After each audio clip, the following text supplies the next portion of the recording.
かわいいクッキングへようこそ。 Buongiorno a tutti! Oggi vi presento una mia videoricetta per kurumi soba, ossia un tipo di soba che viene gustato con una salsa a base di noci, consumato in alcune regioni del Giappone. La salsa è caratterizzata da un gusto ricco e dolce. Gli ingredienti sono questi: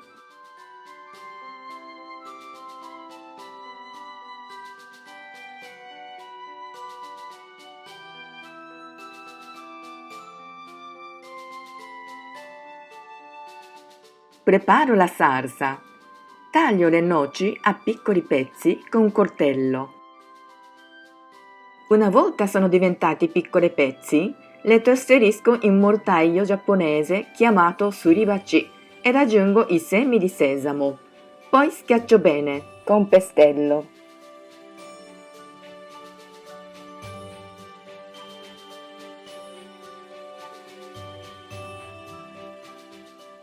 Metto il mensuyu, l'acqua e lo zucchero in una pentola e porto a bollore. Per preparare il mensuyu guardate la mia videoricetta numero 22. Quando bolle spengo il fuoco e aggiungo il miso, poi lo mescolo bene. Scaldo leggermente la salsa e spengo il fuoco. La unisco alle noci.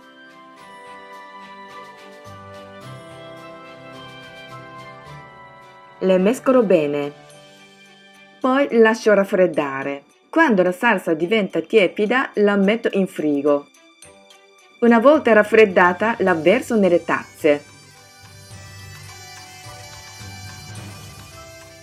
Cuocio i soba buttandoli nell'acqua bollente e cuocendoli per il tempo indicato sulla confezione.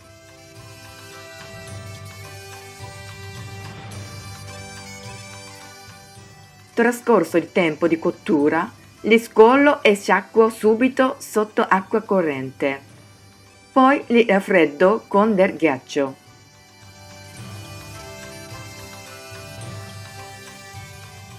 Questa procedura è molto importante per dare croccantezza ai soba.